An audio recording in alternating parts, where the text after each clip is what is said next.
Making a spin-off to a popular video game franchise, whew, that's a dangerous game to play. Because on one hand, you could expand the universe, appease the fan base, attract new players, and further cement said property as an excellent one. But you do run the risk of alienating your audience and diluting and destroying your franchise. So thankfully for Darksiders, THQ Nordic opted not to go the kart racing route and instead delivers Darksiders Genesis, an isometric action RPG, and it's so freaking good. What's going on, everybody? It's GhostRobo. I am very excited to tell you about this game. When THQ Nordic came to me, I was concerned. I said, I love Darksiders 1. I really enjoyed Darksiders 2, but 3 fell flat. So will Genesis be a smart step or a misstep? Big thanks to THQ Nordic for trusting me and sponsoring this video. They rolled the dice and let me experience it firsthand on PS4 Pro, and it delivers. I put a link in the description down below, so go check out the game for yourself. It's available on PS4, Xbox One, PC, and Switch, which I personally think is always really cool. It is so much fun, and it captures what makes Darksiders good and twists the formula a bit, enough to feel different. And I love lonely co-op. This is a co-op game. It's got local and online co-op with War from the first game and Strife, the fourth horseman who we haven't played as yet. Me, I love lonely co-op. I love being able to swap and switch between the two characters because it doubles what you can do.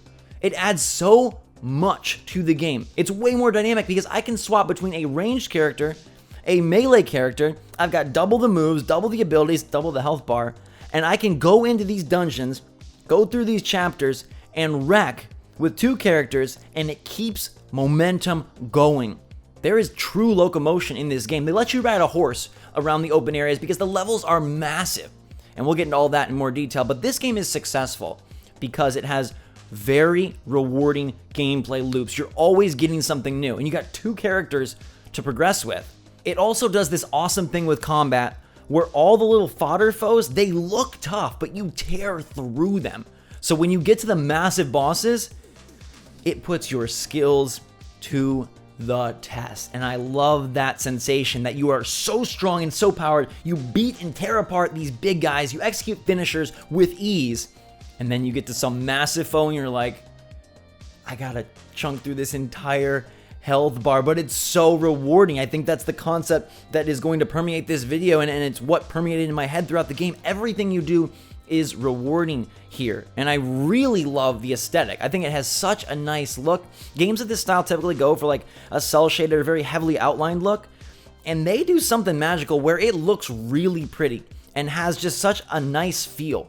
The visual audio presentation is awesome. The thump you get in your headphones, you gotta play with headphones. The thump you get when Strife is firing off some of his heavier ammo, boom, boom, boom, and you can just tell it is ripping through the soul of these enemies. I loved it. I love that Strife can swap in and out his ammo. I love that War can swap in and out gadgets. I love that both of them acquire different skills that will help you puzzle solve. Now, the puzzles aren't all that crazy. Probably the best comparison for this game is like those isometric Lara Croft games. Although this one, combat is way, way more on center stage. And I really appreciate that they do let you grow as you go so often. There's all these different upgrade paths and all these different things that remind you of Darksiders. So you're still spending currency to better your moves. You're spending currency to unlock new moves. You're able to use these creature cores, which are basically like these orbs you collect from the monsters you slay, and then put those into like a game board, a skill tree basically, an upgrade path to better your characters, and both of them get little bonuses, like extra attack percentages, or maybe now they have a chance to leave a trail of fire as they dash. The dash is great, and the horse is great, because it moves you through these big worlds, so you always want to be getting to the combat to defeat more foes, progress through the missions, and collect more stuff. Now, it's not a traditional loot game. There really isn't loot per se. I guess the creature cores are kind of loot-ish, but it's more set upgrades that you will find and unlock that allow you to access different areas Darksiders style, right? So you'll see things in levels and be like, I don't know how to progress through that purple circle. I can't make my way through that weird rock formation, I'm gonna have to get something that'll allow me to progress even further. And then you get that at set intervals throughout the game. But it feels like you are always getting something. And I think that's so important. Games like this can feel repetitive. You're going through combat, attack, execute, attack, execute. There's a decent variety of enemies and environments, but it could get kind of rote. Thankfully, though, it keeps it fresh by giving you something new and by allowing you to purchase even more new. So I can swap if I don't want, War to have an electric missile on his charged heavy. I can swap to a spinning flame attack. And there's a lot of different options for you to make your best War and your best Strife. And I love that Strife can swap out 2 types of ammo at once. I always have the automatic fire, bow, bow, bow, bow, bow. And then I have a heavy. There's like a nice beam attack. There is the big heavy one is that audio tour de force that I'm talking about. Those are my favorites. You're hearing us! Oh, wait for the movie.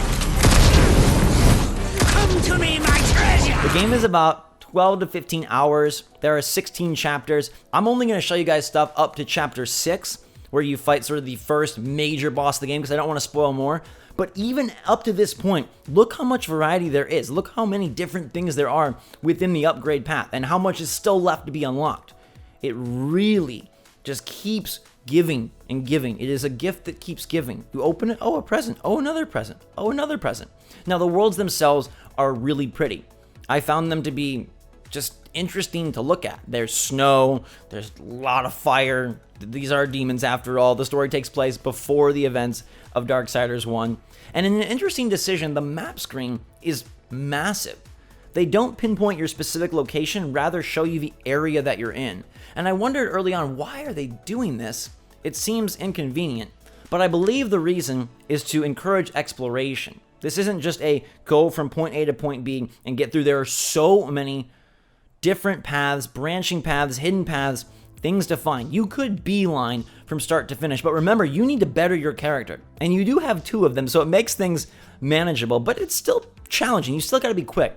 The dash and the dodge is paramount. You gotta use that a lot, otherwise you're gonna get murked. You gotta make sure you stay out the way as you execute these attacks. I like playing as Strife better because I can keep my distance, and I feel like crowd control is easier with Strife, but it's so nice to swap and change up that gameplay. And that helps so much that I do have 2 characters. Not only are you unlocking new things and getting new ways to defeat foes, but you always have the option to swap to basically a whole different character. It's like having 2 classes at once. You know how games like this usually make you choose some sort of character? Up close and personal, mage range, stealth and rogue. Well, here you get both at the same time. And yeah, you can play with another person. I don't have many friends. And I'm learning to love lonely co-op. And I love it here because it makes me happy to play 2 characters. There's not many games where you're constantly able to switch between 2 characters. Now, I do wish that there was more like combo attacks you could do, almost like tag in, tag out fighting game style, where I could kind of combo their attacks into each other. That's not possible. But they do swap fairly quickly, and you are able to get into a boss, hack away with War, pop back out for maybe a different attack. I like using them to strategically dissect a boss battle. Or in a big fight, I'm firing away from afar, and then I go in with War because he's so powerful and can quickly slice through, either with execute finishing moves or just big sword strikes. I think the presentation of the game also contributes to how engaging it is. There's fun little voice-acted scenes where you're talking to different characters that you'll recognize from the franchise. And the banter between Strife and War, they have totally different personalities. War is a lot more serious. Strife wants to go, go, go. I like Strife a lot. And it makes you wonder and think and imagine about what a Darksiders game would be. 4-player co-op, all the horsemen, all running around.